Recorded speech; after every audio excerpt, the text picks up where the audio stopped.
No caminho espiritual, a revelação e percepção da identidade correta é da maior importância, porque é através da realização deste princípio que o mundo todo acabará por entrar em uma nova era de vida.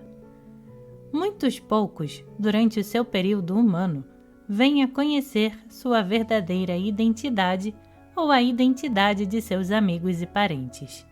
Eles sempre vivem em um mundo de ilusão, como personagens em um palco. Há muito tempo atrás, Shakespeare escreveu: "O mundo todo é um palco, e todos os homens e mulheres são meramente atores." Nossa humanidade é mascarada, e nos escondemos atrás de nossas máscaras. Não só estamos nos escondendo de nós mesmos quando olhamos para os outros. A máscara que eles estão usando, chamada personalidade, é o que vemos. Nós os julgamos pelo que vemos, em vez de percebermos que, por trás da máscara, de trajes, de personalidade e palco, está o eu real, a identidade real do indivíduo.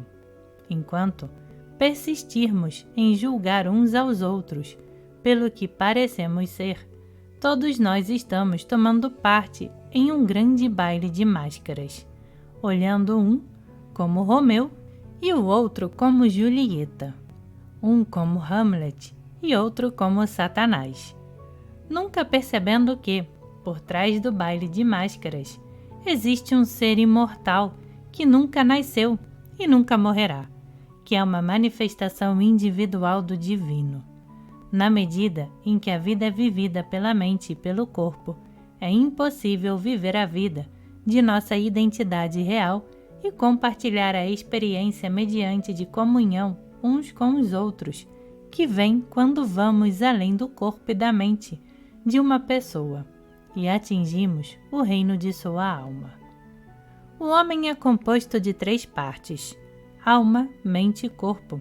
A mente, como um fator de cura, sempre foi reconhecida por metafísicos que descobriram que, se eles podem manter a mente em alguma medida de plenitude, integridade e paz, então a saúde do corpo segue-se automaticamente. Mas um maior fator, a alma, deve ser levado em consideração, porque está na alma essa harmonia que é revelada e depois estabelecida na mente e no corpo. Se quisermos nos conhecer, teremos que descobrir a nossa alma. Se você deseja me conhecer, não acredite que você me conhece sabendo como minha mente ou meu corpo funcionam. Você terá que comungar comigo na minha alma, e aí eu posso me revelar a você. Se eu quero conhecê-lo, tenha certeza de que não quero entrar em sua mente ou seu corpo, mas comungar com a sua alma, e assim perceber que somos ambos filhos de Deus, membros da única família da casa de Deus. A compreensão da nossa identidade espiritual vai resolver todos os problemas do mundo, porque, com a identificação correta, os princípios da vida espiritual serão revelados. Estamos vivendo entre 2 mundos, entre o mundo da mente e do corpo e o mundo da alma. E até que descubramos o reino da alma, não descobriremos o segredo da vida. Quando o Papa Paulo VI visitou uma prisão em 9 de abril de 1964, ele celebrou missa e deu comunhão a centenas de prisioneiros, dizendo-lhes que ele não os visitava por qualquer razão romântica ou humanitária, mas porque ele viu neles a encarnação do Cristo. Ele deixou claro para os prisioneiros ali que o homem não é um pecador condenado a um inferno eterno, mas que, mesmo na degradação mais profunda, eles poderiam a qualquer momento despertar para a realização da plena dignidade de sua humanidade. Para os jornais, essa ideia não era notícia. O que era notícia para os repórteres era o Papa ter ido para uma prisão, mas ele dizer aos prisioneiros que ele testemunhou a encarnação de Cristo no homem, mesmo em um homem pecador, isso eles foram incapazes de reconhecer como notícia de significado sem precedentes. Você pode imaginar o efeito das palavras do Papa sobre aqueles prisioneiros? Você sabe como é impossível, uma vez que você conhece sua verdadeira identidade, depois de ter testemunhado a encarnação do Cristo no homem, violar sua mente ou seu corpo, ou a mente ou o corpo do seu vizinho? Não nos é dado, a nenhum de nós, contemplar primeiro o Cristo da nossa identidade, o que poderia fortalecer intensamente o ego. Então a nós é dado contemplá-lo em alguém outro que não nós mesmos. E então a luz começa a raiar. Deus não tem apenas um filho. Com essa percepção, a visão se amplia e, de repente, nos damos conta. Todos aqueles em quem eu percebi o Cristo, Jesus, João, Paulo ou Gautama ou Buda, eram todos homens como eu, até que a realização veio e então o Cristo ficou evidente. Isso revela o Cristo vivo em nós, e então podemos dizer: ah, em mim também. O Cristo está encarnado em todos os homens, não somente na boa humanidade, mas também na humanidade má. O que conta é: algo dentro de nós guia-nos a uma pessoa que possa despertá-lo. Leva-nos a um livro ou a um ensino, de modo que, então, apesar de nossos pecados serem vermelho escarlate, somos restaurados. O real propósito de professores, livros e ensinamentos é nos levar de volta ao reino de Deus dentro de nós mesmos, para que possamos ser ensinados por Deus e para que nossa identidade espiritual possa ser revelada. Ser instruído por um professor é certo, é como deveria ser, mas ninguém deveria passar a vida sentado aos pés de seu mestre. Um grande problema no meu trabalho é evitar qualquer tipo de relação dependente entre eu e estudantes que vieram a mim, ou que chegam a alguns de nossos professores. Alguns desses alunos, acreditando que os professores são inspirados por Deus, tomam a atitude de querer sentar e participar de sua luz. Isso é bom até certo ponto, mas no caminho infinito, nós não somos tentados a desenvolver algo por seguir, nem somos tentados a adquirir fama ou a acumular fortuna. A menos eu e alguns dos professores ensinados por mim estamos tentando trazer os alunos à consciência de que eles têm tanto acesso ao reino de Deus quanto seus professores têm. Isso às vezes até contra a pressão dos alunos. Se uma pessoa quiser fazer o trabalho de cura, ele pode tanto quanto qualquer um de nós. No caminho infinito, o professor age como instrumento para o despertar da mente de Cristo dentro do estudante. Tal trabalho atrai naturalmente apenas aqueles estudantes que desejam estudar, meditar e receber ordenação pelo Espírito em suas almas. Nossos professores trabalham com um estudante, com 2, 6, 12 ou 100, mas não com massas. As massas ainda não estão prontas para a dedicação de horas necessárias para alcançar essa mente, ou eventualmente sofrer a dor. Por parte de muitos, ainda existe a crença de que, voltando-se para o caminho espiritual, eles descobrem a terra do leite e mel. Há uma tal terra sim, e eles bem podem estar no caminho para ela, mas só estarão nela depois de um longo, longo tempo. É verdade que alguns estão um pouco à frente dos outros, mas em sua humanidade, eles nunca podem se tornar bons o suficiente para entrar na Terra Prometida. É somente quando eles morrem para sua mortalidade que eles podem entrar em sua cristandade plena. Uma coisa é eu reconhecer que o Cristo se encarna em você e você compreender que o Cristo encarnou em mim. Outra coisa é chegar ao ponto de perceber que não existe um você e nem um eu, mas apenas a cristandade. Você está descobrindo como todo mundo neste caminho, que há alguns passos dolorosos antes de chegar à terra prometida. O caminho para a coroa é a cruz, e isso não há como evitar. Problema após problema, nós vamos superando-os em nós mesmos e por nossos pacientes e alunos, até que, eventualmente, chegamos ao ponto em que os problemas não entram mais na nossa consciência, porque atingimos a cristandade. Mas até chegar a esse ponto, é superar e superar, vencer e ultrapassar, até que ele venha certo como ele é. Ele é o Cristo encarnado em nós, quer sejamos santos ou pecadores. Até que se supere a boa humanidade, não se pode chegar à cristandade, porque a cristandade é um reconhecimento da verdade. Não há bom senão um só, que é Deus. Mateus 19:17. Ninguém superou sua humanidade completamente em seu período terreno, nem mesmo o Mestre. No Getsemane, Jardim das Oliveiras, o Mestre ainda queria ter o cálice afastado. Ele ainda queria que seus discípulos orassem por ele. Isso é a humanidade. No estado de cristandade, não precisamos que ninguém fique acordado ou ore por nós. Isso porque nem temos cálices por afastar. Enquanto houver um traço que seja de humanidade em nós, encontraremos ocasião para alguém orar por nós e estaremos orando para termos certos cálices afastados de nossa experiência. Para quem quer que alcance o Espírito de Deus, sejam igualmente santos ou pecadores, uma vez que se chega à realização de sua verdadeira identidade, sua cristandade é atingida, ainda que seja apenas um primeiro vislumbre que começa a surgir a partir do mundo do sentido material para o mundo da consciência espiritual, do mundo da mente e da matéria para o reino da alma.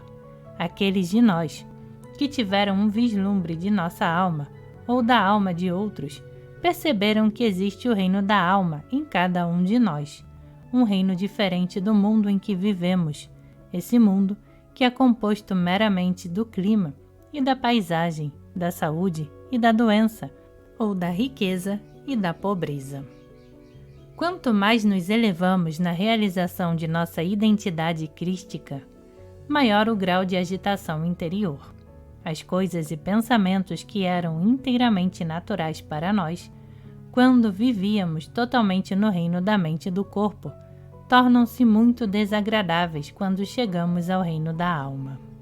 Histórias profanas e obscenas ferem os ouvidos, e apesar de não haver pecado em fumar e beber, exceto quando há uma excessiva indulgência sobre isso, essas coisas tornam-se ofensivas para nós, depois que permanecemos ainda que por um tempo no reino da alma. Todas as pequenas trapaças e enganos da vida humana começam a configurar um conflito interno. Entrar no reino da alma não é, na verdade, um tipo de salto para viver nas nuvens e, a partir daí, não ter mais consciência do resto do mundo. É uma evolução gradual, fora deste mundo para o mundo da alma. Eventualmente, quando avançamos o suficiente no reino da alma, essas coisas que uma vez nos foram tão desagradáveis já não nos irritam tanto e, às vezes, nem sequer são registradas em nossa consciência. Outro aspecto difícil, quanto a viver em dois mundos, é quando começamos a testemunhar a desumanidade em grande escala do homem para com o homem. Quando alguns dos problemas mais profundos dos nossos alunos e pacientes se forçam sobre a nossa atenção. Encontramo-nos reagindo, mas como somos capazes de ascender e elevá-los acima de seus problemas, então vêm os momentos de paz e felicidade. Sempre os outros momentos têm que ser experimentados, mas isso não ocorre se atingimos a cristandade plena. Eu duvido muito que, com a consciência no presente, Jesus Cristo se perturbaria com os cambistas e agiotas do templo ou chamaria alguém de víbora. Lucas 3,7. Duvido até mesmo que ele veria ou ouviria qualquer coisa que despertasse esses sentimentos. Em vez disso, conforme algo assim atingisse sua consciência, isso seria curado, dissolvido ou removido. Estou certo de que, quando ele esteve na presença da mulher adúltera e do ladrão na cruz, não sentiu qualquer horror ou repulsa. Ele não era nem mesmo ciente da presença de iniquidade. Ele apenas foi tocado na consciência e isso foi dissolvido, sem lhe trazer qualquer ressentimento. Isso deve ser verdade, porque eu também sinto essa mesma falta de reação a um pecador individual ou pecadores, a pobreza ou a doença. Mas eu ainda sou afetado pela maldade, mesmo que esteja com a consciência nas regiões celestes. Eu ainda sou tocado pela desumanidade do homem para com o homem, em uma escala nacional e internacional, por líderes que traem a confiança que lhes foi confiada, prejudicando assim uma população inteira. Eu ainda reajo a algumas dessas coisas, assim como o Mestre deve ter reagido aos males que chegaram a ele. Mas eu sei que ele se elevou além disso, e dia virá que eu poderei fazer o mesmo. Um dia, poderemos contemplar o Cristo em nossos presidentes, em nossos congressistas e nos ditadores do mundo. Em vez de vê-los como eles parecem ser, vamos curar o mundo nacional e internacionalmente. Talvez você ache que isso é fácil, mas não é. A causa é a discórdia e a desarmonia que existe dentro de nós mesmos. E é por isso que este caminho não é fácil. Exige persistência até o dia em que poderemos olhar diretamente para a alma daqueles que consideramos os mais malvados e então contemplarmos a encarnação de Deus. Podemos ter certeza que, quando existirem pessoas capazes disso, haverá paz permanente na Terra. Além disso, as crianças da geração vindoura nascerão com a encarnação do Cristo, porque os pais vão concebê-los não em momentos de luxúria, mas em momentos de amor. Temos que deixar este mundo e chegar ao mundo superior. O espaço entre os dois mundos é chamado de o caminho, ou a via do sentido material para a alma. Nós não podemos entrar no reino da alma, exceto por meio de uma atividade da verdade em nossa consciência. Assim, como a identificação correta é o começo do trabalho espiritual, a meta é a realização espiritual, para que possamos entrar em união consciente com Deus, na consciência da nossa verdadeira identidade. Mesmo quando estamos resolvendo problemas específicos, lembremos que a solução de problemas não é nosso real propósito no estudo espiritual e na meditação.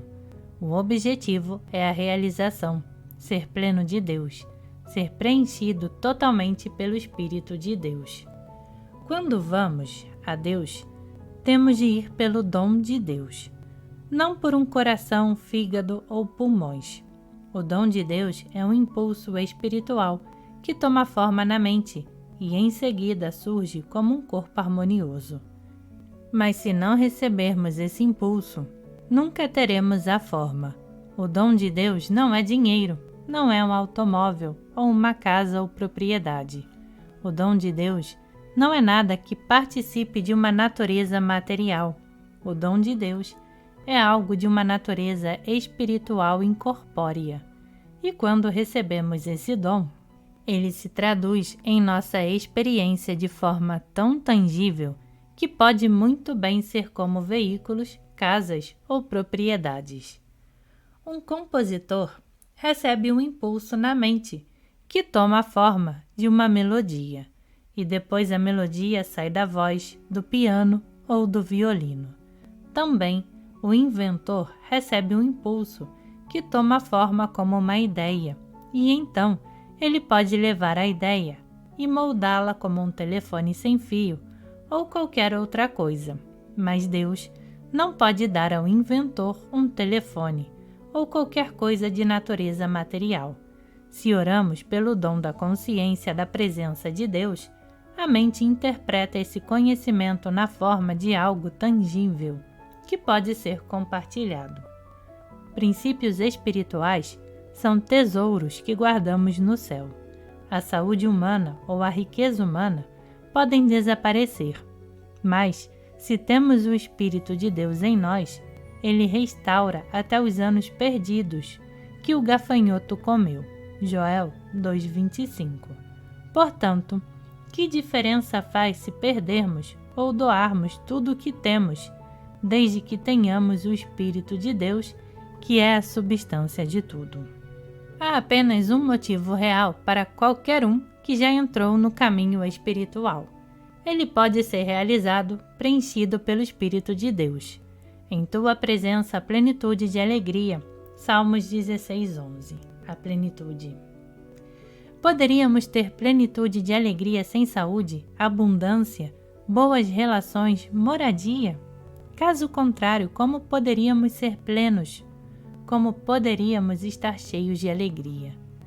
Mas quando estamos plenos, descobrimos que não estamos plenos de modo que possamos ser felizes, saudáveis ou prósperos. A razão pela qual fomos preenchidos é que nós podemos compartilhar. Qualquer um que tenha sentido o Espírito de Deus sobre si ou tenha sido ordenado pelo Espírito encontrou sua própria realização. Alguém poderia pensar que uma tal pessoa deve ser feliz, mas ela não é feliz até que ela saia e tente ensinar e pregar, mesmo que acabe na cruz. Ninguém que recebeu isso pode gozar sua realização até que comece a compartilhá-lo. O que vai acontecer quando o mundo despertar para o fato de que o Cristo está encarnado em todos os homens, em vez de apenas em Jesus, e não apenas em todos os homens bons, mas também em todos os pecadores? O que acontecerá quando este mundo começar a entender por que a chuva de Deus cai sobre os justos e sobre os injustos? E ela, de fato, cai sobre justos e injustos. Por quê? Porque Deus está encarnado no homem. Deus se manifesta no homem. Ele soprou sua vida em nós, e é a sua vida em nós que dá frutos ricamente, como a saúde do nosso corpo, da nossa mente, casa, negócio ou profissão. Deus é onipresença e é o mesmo para todos, mas ninguém tem a Deus até que o experimente. Atingir a experiência de Deus é a realização de todas as coisas acrescentadas, sem pedir e sem falar. Através da oração e meditação, nós temos o poder de entrar na presença de Deus, e nesta presença, estamos na presença do cumprimento de todas as coisas adicionadas a nós.